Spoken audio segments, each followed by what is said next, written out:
नमस्कार। विश्व समाधान मंच प्यारा उत्तराखंड में आप सबका स्वागत है। 26 अप्रैल की सायंकाल जहां विश्व में सबसे बड़ी खबर ये है कि आज जब भारतीय उठे तो उस समय खबर सबसे बड़ी ये थी कि अमेरिका के राष्ट्रपति द्वारा अमेरिका में दिए गए पत्रकारों के सम्मान में जो भोज के अवसर पर उन पर हमला करने की एक चाल को अमेरिकी सुरक्षा एजेंसियों ने विफल कर दिया। हमलावर को तुरंत गिरफ्तार कर दिया। जहां भारत में प्रधानमंत्री पत्रकारों से वार्ता से दूरी बनाए हुए हैं, वहीं देश में इस समय पक्ष विपक्ष में नारी वंदन, नारी सम्मान और महिलाओं को आरक्षण देने के नाम पर विरोधी दलों को एक दूसरे पर हमलावर हो रहे हैं, हुंकार भर रहे हैं, एक दूसरे को महिलाओं का विरोधी बता रहे हैं। वहीं अपने आप को जहां सत्तारूढ़ पक्ष सबसे बड़ा हितैषी बता रहा है, वहां विपक्ष पर प्रहार कर रहा है कि उन्होंने महिलाओं का सम्मान में बनने वाले नारी वंदन कानून को पास नहीं होने दिया। वहीं विपक्ष भारतीय जनता पार्टी की मोदी सरकार पर महिलाओं की आड़ में महिलाओं का अपमान करने का आरोप लगा। इसी आरोप प्रत्यारोप के बीच में ना खुद उत्तराखंड की महिलाओं और जागरूक लोगों ने आज राष्ट्रीय धरना स्थल जंतर मंतर पर संसद की चौखट पर एक प्रदर्शन करके राजनीतिक पार्टी को अंकिता भंडारी को न्याय दो के प्रकरण पर प्रचंड प्रदर्शन करके राजनीतिक दलों की इस तमाम वाहवाही को, नारियों के सम्मान की हवाई बातों को बेनकाब कर दिया। इस आयोजन में लोकतंत्र की दुहाई देने वाली भारतीय जनता पार्टी की मोदी सरकार पर सबसे बड़ा प्रहार करते हुए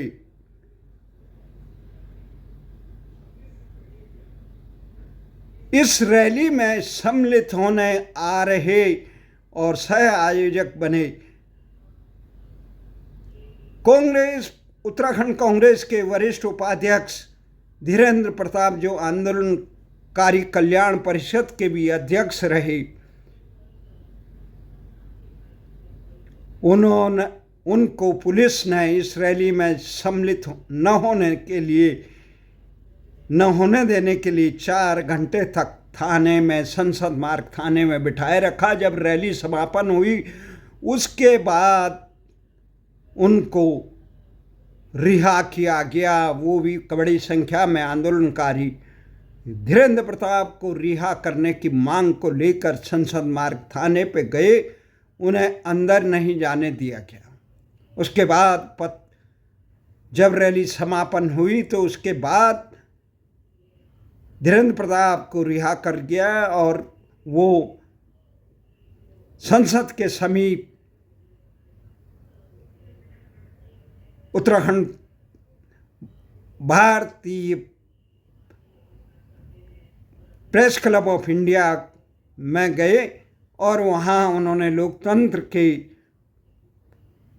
इस प्रकरण को लोकतंत्र पर हमला बताया। दूसरी तरफ जंतर मंतर पर सुबह उत्तराखंड राज्य आंदोलन की अग्रणी महिला नेत्री कमला पंत, जो महिला मंच की भी संस्थापक अध्यक्ष हैं, उनके नेतृत्व में बड़ी संख्या में महिलाओं ने राज्य आंदोलन से जुड़ी महिलाओं ने और समर्पित समाज सेवियों ने प्रदर्शन किया, जिसमें उत्तराखंड राज्य आंदोलन से जुड़े रहे वरिष्ठ आंदोलनकारी और पूर्व सैनिक संगठन से जुड़े हुए पीसी थपलियाल ब्रिगेडियर से लेकर इंद्रेश मैखुरी और कई पार्टियों से जुड़े नेता रहे। इसमें दिल्ली से भी बड़ी संख्या में उत्तराखंडी समाज के लोग जुड़े रहे और जिसमें अनिल पंचारू तिवारी से लेकर कई सक्रिय आंदोलनकारी भी जुड़े रहे। इस घटना पर आंदोलनकारियों ने किस प्रकार से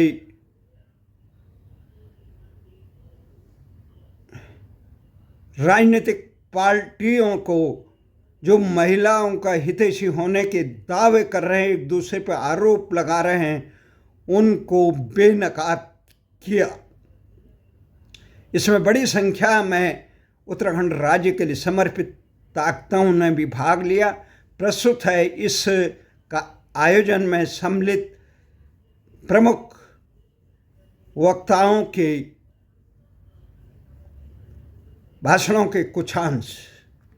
कातिल जिंदा है, अंकिता हम तेरे कातिल जिंदा है, अंकिता हम शर्मिंदा है, तेरे कातिल जिंदा है, पुष्कर धामी शर्म करो, शर्म करो, शर्म करो, अंकिता को न्याय दो, न्याय दो, न्याय दो, अंकिता को न्याय दो, न्याय दो, न्याय दो। हर जोर चिलम की टक्कर में संघर्ष हमारा नारा है, हर जोर चिलम की टक्कर में संघर्ष हमारा नारा है। अरे निकलो बाहर मकानों से, जंग लड़ो बेईमानों से, अरे निकलो बाहर मकानों से, जंग करो बेईमानों से, महिला विरोधी ये सरकार नहीं चलेगी, नहीं चलेगी, तानाशाही ये सरकार नहीं चलेगी, नहीं चलेगी, बलात्कारी ये सरकार नहीं चलेगी, नहीं चलेगी। साथियों, आज हम लोग यहाँ इसलिए जुटे हुए हैं, हम लोग 300 किलोमीटर की यात्रा करके उत्तराखंड देहरादून से दिल्ली आए हैं। हम दिल्ली विशेष मकसद के लिए आए हैं। आप सभी को पता है कि अंकिता भंडारी हत्याकांड को 3 साल से ऊपर हो गए। उस हत्याकांड में भाजपा के राज्य मंत्री रहे विनोद आर्य का बेटा पुलकित आर्य और उसके 2 साथी उस हत्याकांड को अंजाम दिया। उनको जन दबाव के कारण, लोगों के लगातार दबाव के कारण सजा हुई। लेकिन उस हत्याकांड के मुख्य कारण क्या था? उस हत्या का मुख्य कारण यह था कि पहाड़ की बेटी, उत्तराखंड की एक 19 साल की छोटी बेटी को कुछ विशेष लोग, जिन्हें हम लोग वीआईपी बोल रहे हैं, पूरे उत्तराखंड में वीआईपी नाम चर्चित है, लोग, वो ऐसे वीआईपी लोग सेक्सुअल सर्विस देने के लिए, उसे वेश्यावृत्ति में ढकेलने के लिए दबाव डाल रहे थे। उस लड़की ने अपने स्वाभिमान को जागृत रखा, उसने मौत स्वीकार की, लेकिन उनके सामने नहीं झुकी। उसको प्रलोभन दिया जा रहा था उस लड़की को दबाव देके कि 10,000 रुपए ले और हमारे तमाम जो वीआईपी हैं उस बनंतरा रिजॉर्ट में आ रहे हैं, उनको सेक्सुअल सर्विस दे। ये बोला गया। जब वो ये नहीं मानी, उसने ये बोला कि मैं ये भांडा फोड़ दूंगी, तो भाजपा के राज्य मंत्री रहे विनोद आर्य के बेटे पुलकित आर्य ने और उसके साथियों ने, कि वो किस वीआईपी को सर्विस देने के लिए बात हो रही थी, उसकी हत्या की। बातों में इन तमाम सालों में इस बात का खुलासा हुआ, अंकिता भंडारी की हत्या के पीछे भाजपा के बड़े पदाधिकारी थे, जो वीआईपी थे, जो सेक्सुअल सर्विस की डिमांड कर रहे थे, जिसके कारण उस लड़की की हत्या की गई। अभी पहले तो अंकिता भंडारी की मां ने भाजपा के ही प्रदेश संगठन मंत्री अजय कुमार का नाम लिया, जो प्रदेश प्रभारी हैं, जो प्रदेश संगठन मंत्री हैं। अभी कुछ दिनों पहले भाजपा के पूर्व विधायक सुरेश राठौर और उनकी पत्नी उर्मिला राठौर की बातचीत में पुनः भाजपा के राष्ट्रीय संगठन मंत्री दुष्यंत गौतम और भाजपा के प्रदेश संगठन मंत्री अजय कुमार का नाम अंकिता भंडारी हत्याकांड में सेक्सुअल सर्विस मांगने वाले वीआईपी के तौर पे आया। ये विडंबना देखिए कि जहां अंकिता भंडारी, जिस वनंतरा रिजॉर्ट में अंकिता भंडारी की हत्या होती है या वहां से ले जाके हत्या होती है, जो सबूत की तरह जिसको प्रयोग किया जा सकता था, उस साक्ष्य के कमरे को प्रदेश का मुख्यमंत्री पुष्कर धंधामी आदेश देके ढहा देता है। वहां की भाजपा विधायक यमकेश्वर की विधायक रेणु बिष्ट उस कमरे पे जाके बुलडोजर चलाती हैं और मुख्यमंत्री उस कमरे को ढहाने का आदेश देते हैं जो साक्ष्य की तरह प्रयोग हो सकता था। इस पूरे हत्याकांड में लगातार भाजपा के बड़े पदाधिकारी वीआईपी, जिनका नाम आ रहा हम नहीं बोल रहे हैं, अंकिता भंडारी की माने लिया, भाजपा की ही पदाधिकारी, भाजपा का ही विधायक जो पूर्व विधायक है, उन्होंने नाम लिया है, लेकिन भाजपा लगातार इनको बचा रही है। अंकिता के माता पिता ने सीबीआई जांच के लिए यह बोला कि सिटिंग जज, सुप्रीम कोर्ट की सिटिंग जज की निगरानी में उसकी जांच हो और उसके लिए एक पत्र सौंपा मुख्यमंत्री को। लेकिन इसी बीच अनिल जोशी नाम का कोई ऐसा दलाल व्यक्ति आ जाता है जो इस पूरे केस को भटकाने के लिए, जिसको भाजपा की तरफ से तैयार किया जाता है, एफआईआर दर्ज होती है और बिना सिटिंग जज के 3 साल बाद सीबीआई जांच होती है, वो भी वीआईपी का नाम नहीं आता है। हम ये पूछना चाहते हैं, प्रधानमंत्री कुछ दिन पहले यहाँ आए थे, नरेंद्र मोदी वहां देहरादून आए थे, उनकी पूरी रैलियों की तैयारी भाजपा का प्रदेश संगठन मंत्री अजय कुमार करता है, जो इस अंकिता भंडारी हत्याकांड में जिसका नाम वीआईपी के तौर पर लिया जा रहा है। तो क्या प्रधानमंत्री नरेंद्र मोदी इन सब वीआईपीओ को पोषित कर रहे हैं, इन वीआईपीओ को पाल रहे हैं, इन वीआईपीओ को उत्तराखंड भेज रहे हैं? ये एक मामला नहीं है, उत्तराखंड में तमाम मामले हैं। 2018 में संजय कुमार, इनका प्रदेश संगठन मंत्री, भी अपनी ही पार्टी की एक महिला के शोषण का आरोप था, जिसको यहाँ से उत्तराखंड से वापस भेजा गया। इनकी ये एक नेत्री थी जिसके ऊपर अपनी ही बेटी को नेताओं को परोसने का इल्जाम लगा था। इन तमाम बातों को लेकर हम यहाँ आ रखे हैं, दिल्ली आए हैं इस बातें में कि अंधी बहरी सरकार जो नारी वंदना के नाम पे नौटंकी कर रही है संसद में, वो सुने कैसी नारी वंदना, जब तुम्हारे ही नेता हमारे पहाड़ की, हमारे उत्तराखंड की बेटियों के साथ व्यभिचार करने का मंशा रखते हैं, उनके साथ बलात्कार करने की मंशा रखते हैं। तो मैं इस तमाम बातों को जानकारी देते हुए यहीं पे खत्म रखूंगा। मैं अपने से पहले मंच की जो हमारी संयोजिका हैं, उत्तराखंड महिला मंच की कमला पंत और अंकिता न्याय यात्रा संयुक्त संघर्ष मंच की कमला पंत जी को आऊंगा, कहेंगे वो 2 शब्द बोलें। धन्यवाद। साथियों, विशेषकर मैं दिल्ली में, हम यहाँ पे खड़े हैं इस समय जंतर मंतर पे, और दिल्ली के बहुत सारे साथी हमारे बीच में हैं, और मुझे खुशी हो रही है कि अंकिता की लड़ाई केवल उत्तराखंड के अंदर नहीं लड़ी जा रही है। हमारे प्रवासी जो भाई बहन हैं, जो दिल्ली के अंदर जागरूक जनता है, वो भी यहाँ पर आकर उन्होंने हमारे कंधे से कंधा मिलाकर जिस तरह से यहाँ पे उपस्थिति दी है, उसके लिए उनके लिए साधुवाद, धन्यवाद। साथियों, हम जान रहे हैं कितना मुश्किल है आज जंतर मंतर के अंदर घुसना। आज ये पता चला, और ये भी पता चला, मुजफ्फरनगर कांड ऐसे ही हमने नहीं झेला उत्तराखंड के आंदोलनकारी महिलाओं ने। आज जो पुलिस का जो वहाँ पे रोल दिखाई दिया, अभी एएसपी जो बैठे हुए थे, किस बदतमीजी से बात कर रहे थे हमसे, बहुत कष्ट हुआ, बहुत दुख हुआ। जो सरकार कहते हैं महिलाओं के सम्मान की बात करती है, महिलाओं को विशेष दर्जा देने की बात करती है, आज उस सरकार का नकाब यहीं पे खुल गया। सबसे पहले जैसे ही हम यहाँ पहुँचे, जिस तरह का वातावरण उन्होंने हमारे सामने रखा, जिस तरह की बातचीत, जिस बदतमीजी, जिस लहजे से उन्होंने बातचीत की, बहुत शर्म लगी हमें। हम बहुत शर्मसार हुए। हमें लगा ये है हमारी सरकार, ये हमारे वो लोग हैं जो हमको संरक्षण देंगे, इनसे हम उम्मीद करें संरक्षण की, वो हो नहीं सकता। और हम तो बहुत दुखी मन से इस केंद्र सरकार के पास आए थे। हमने सोचा शायद वहाँ की सरकार तो बहरी हो चुकी है, लेकिन यहाँ पे मोदी सरकार शायद हमारी बात सुने। लेकिन उन्होंने जिस तरह का रवैया यहाँ पे दिखाया है, उससे साफ जाहिर हो रहा है कि वो भी हमारी बात सुनने वाले नहीं है। साथियों, मैं इस बात को कहना चाहती हूँ कि आप जान रहे हैं कि इस समय एक तरफ तो आप बिल ला रहे हैं और नारी वंदना शक्ति बिल आप लेके आए हैं, कह रहे हैं नारी को हम बहुत सम्मान देने वाले हैं, बहुत आगे बढ़ाने के काम कर रहे हैं, 33% आरक्षण देंगे, हम जनसंख्या के आधार को भी तुरंत करवाएंगे, हम परिसीमन भी करेंगे, महिलाओं की सीट भी बढ़ाएंगे। सवाल ये नहीं है, सवाल जहाँ पे महिलाएं वहाँ पे आप क्या कर रहे हैं। देहरादून के अंदर हमारी बच्ची अंकिता जिसको मार दिया गया 3 साल पूरे हो गए हैं आज। उन 3 सालों के बाद भी अभी तक उसके जो वास्तविक हत्यारे हैं वो पकड़े नहीं गए हैं। सवाल इतना नहीं है, हत्याएं वहां लगातार हो रही हैं। देहरादून के अंदर एक हफ्ते में 3 महिलाएं मारी जाती हैं।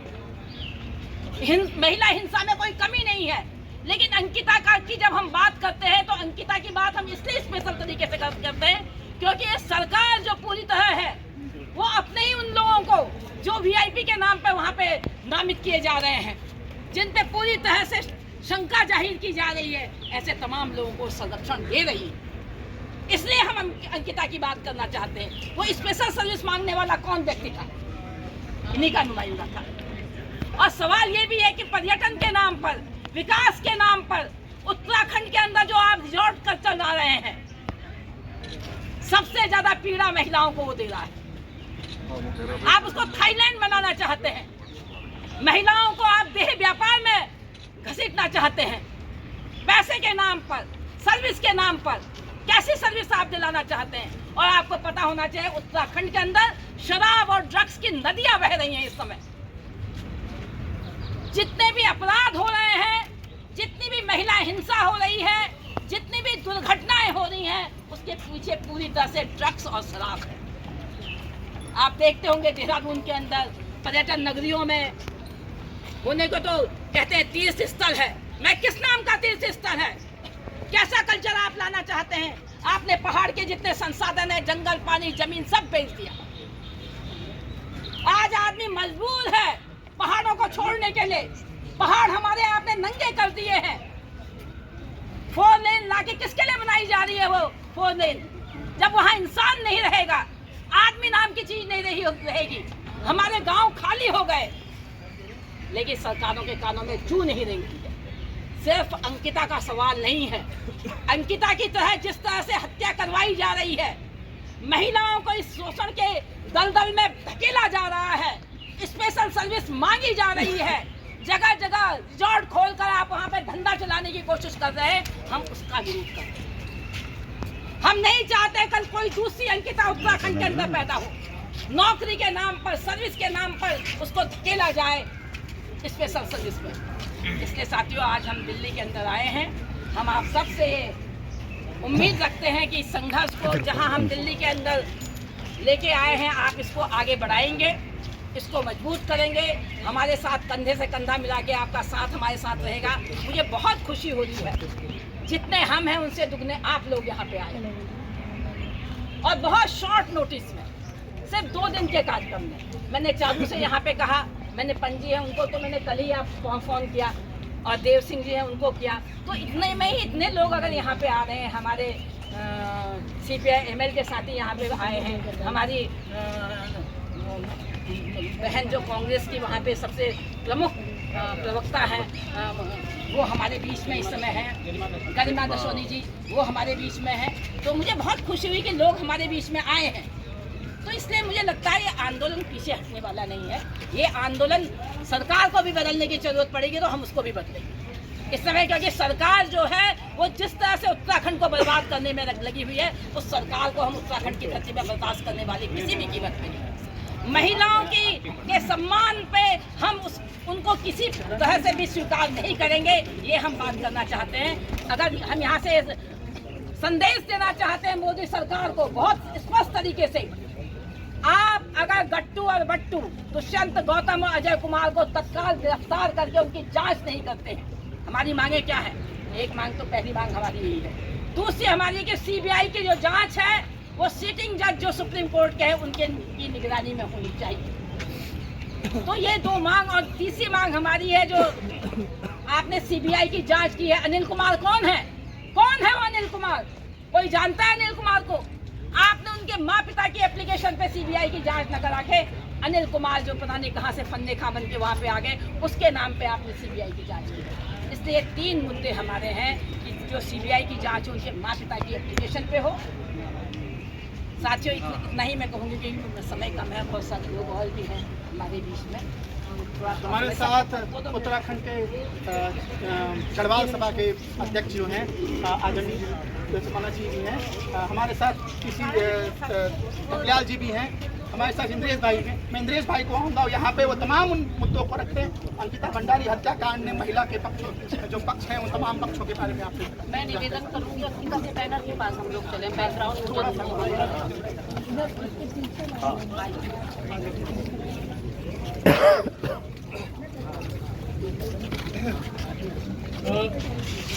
साथियों, इस समय जब हम यहाँ जंतर मंतर पे खड़े हैं तो 2 दिन के बाद हमारे राज्य की सरकार विधानसभा का एक विशेष सत्र कर रही है। और वो विशेष सत्र इसलिए किया जा रहा है कि उनके हिसाब से नारियों के वंदन में कुछ कमी हो गई है, इसलिए। लेकिन वही सरकार जो ये पाखंड कर रही है और एक तरह से अपने बहुमत का दुरुपयोग, जनता के संसाधनों का दुरुपयोग करके एक तरह से पूरी विधायी प्रक्रिया का मखाल उड़ाने के लिए कर रही है, उसी सरकार के मुख्यमंत्री से लेकर तमाम लोगों के मुंह पिछले 2 साल 3 साल से नहीं खुले, जब लोग लगातार सड़क पर उतर करके ये कहते रहे कि भाई अंकिता भंडारी के प्रकरण में न्याय होना चाहिए।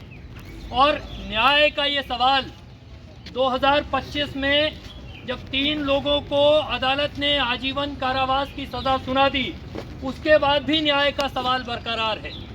और वो न्याय का सवाल इसीलिए बरकरार है, हमारे साथियों ने जिक्र किया कि अगर आप अदालत के फैसले को भी पढ़ें तो अदालत का फैसला कहता है कि हत्या का कारक वीआईपी है। कुछ वीआईपी थे जिनको स्पेशल सर्विस देने से इनकार करने के लिए हत्या की गई। और अब जबकि भारतीय जनता पार्टी के भीतर से उनके खेमे से ही, साथियों ने जिक्र किया उर्मिला सनावर का भी, सुरेश राठौर का भी, कि भारतीय जनता पार्टी के भीतर से उनके खेमे से ये नाम लिया गया दुष्यंत कुमार गौतम का, ये नाम लिया गया अजय कुमार का कि ये लोग हैं वो वीआईपी हैं। अभी तो हाल में एक और ऑडियो आया है जो बता रहा है कि किस किस को ये जानकारी थी कि कौन ये लोग वीआईपी थे, इन लोगों की संलिप्तता है। हमारा बहुत सीधा ये कहना है, आज के दिन पर जब हम यहाँ खड़े होकर के बात कर रहे हैं तो सीबीआई जांच के सिलसिले में साथियों ने, कमला दी ने और साथियों ने अभी कहा कि सीबीआई जांच की बात हुई, 3 साल से लगातार सीबीआई जांच की मांग होती रही। लेकिन सीबीआई जांच की घोषणा जब हुई तो अनिल प्रकाश जोशी से एक एफआईआर करवाई गई।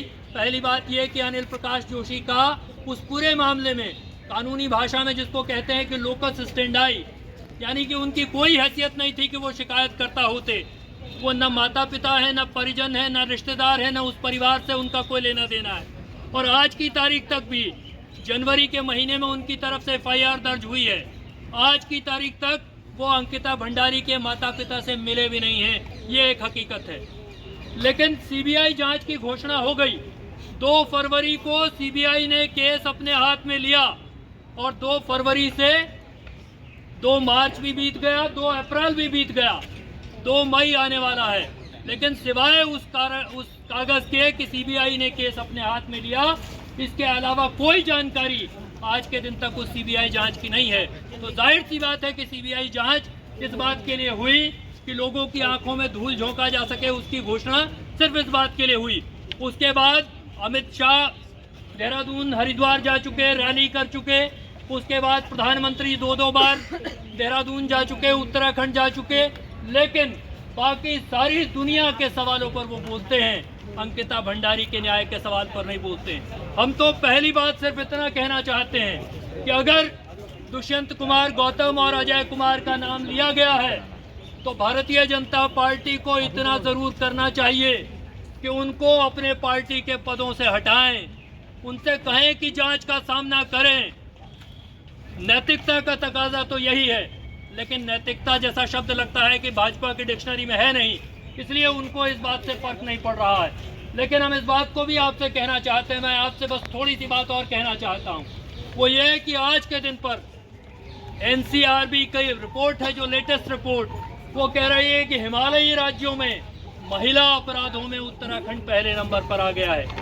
ये हमारे लिए अफसोस की बात है कि हम जिस उत्तराखंड को एक शांत प्रदेश के तौर पर देखते थे, आज के दिन पर वो आए दिन अपराधों के लिए या फिर सांप्रदायिक उन्माद और उत्पात के लिए जाना जा रहा है। हमारे मुख्यमंत्री की एक ख्याति हुई, अमेरिका के एक थिंक टैंक ने कहा कि सबसे ज्यादा घृणा भरे भाषण देने वाला आदमी पुष्कर सिंह धामी है 2025 में पूरे हिंदुस्तान में। तो आज के दिन पर ये उत्तराखंड की हालत हो गई है।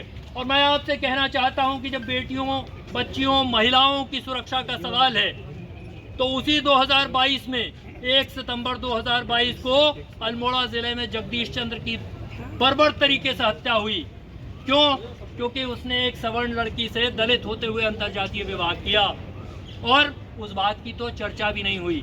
आज वो महिला किस हालत में है, वो लड़की किस हालत में है, उसकी तो चर्चा भी नहीं हो रही।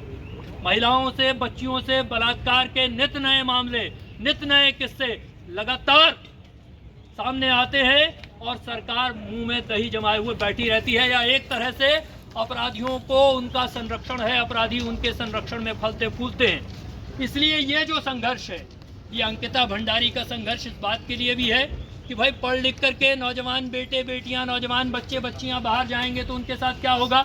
सरकारी नौकरी की परीक्षा हो गई तो कोई हाकम सिंह आकर के वो परीक्षा लूट ले जाएगा, उसको लाख रुपया में बेच देगा, और वो आराम से धामी जी के इस दावे के बाद भी कि उन्होंने बड़ा नकल विरोधी सख्त कानून बनाया है पूरे देश में, उसके बावजूद आजकल आप हाकम सिंह का नाचता हुआ वीडियो देख सकते हैं। तो सरकारी नौकरी का ये होगा, और प्राइवेट नौकरी करने जाएंगे तो वहाँ कोई वीआईपी, तथाकथित तरह के वीआईपी बैठे रहेंगे जो लड़कियों को, बच्चियों को जिस्म फरोशी की गलादत में धकेलने के लिए तैयार रहेंगे। बताइए, जिस्म फरोशी के धंधे को कहा जा रहा है कि वो स्पेशल सर्विस है, और जो इस दलदल में बच्चियों को, महिलाओं को, लड़कियों को धकेलना चाहते हैं, उनके बारे में कहा जा रहा है कि वो वीआईपी हैं, वो यौन कुंठा के मारे वहशी दरिंदे हैं, जिनकी जगह जेल की सलाखों के अलावा कोई दूसरी जगह नहीं हो सकती। इस बात को मैं आपसे कहना चाहता हूँ। इसलिए ये अंकिता भंडारी के न्याय का संघर्ष उत्तराखंड के भीतर किस तरह के हालात बनेंगे, इसका संघर्ष है। महिलाओं, बच्चियों के लिए उत्तराखंड सुरक्षित रहेगा कि नहीं रहेगा, इस बात का संघर्ष है। इसी तरह के संसाधनों की लूट होगी, और संसाधनों की लूट के बाद वहाँ इस तरह के वहशी दरिंदे पनपेंगे जिन पर वीआईपी का लेबल चस्पा किया जाएगा। ऐसा उत्तराखंड कम से कम 2.5 दशक के बाद हम बर्दाश्त करने को तैयार नहीं, हम स्वीकार करने को तैयार नहीं है।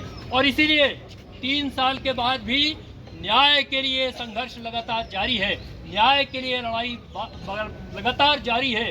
सरकारों ने, भाजपा की सरकार ने, पुष्कर सिंह धामी और नरेंद्र मोदी की सरकार ने बहुत साफ तौर पर कहना है कि उन्होंने बहुत कोशिश की कि इस पूरे मसले को पीछे धकेला जा सके, लेकिन ये बात पीछे हटेगी नहीं जब तक कि अपराधियों को जेल की सलाखों के पीछे नहीं धकेला जाता। भारतीय जनता पार्टी कोशिश कर ले, नरेंद्र मोदी कितना कोशिश कर ले, लेकिन ये आंदोलन, ये लड़ाई थमेगी नहीं।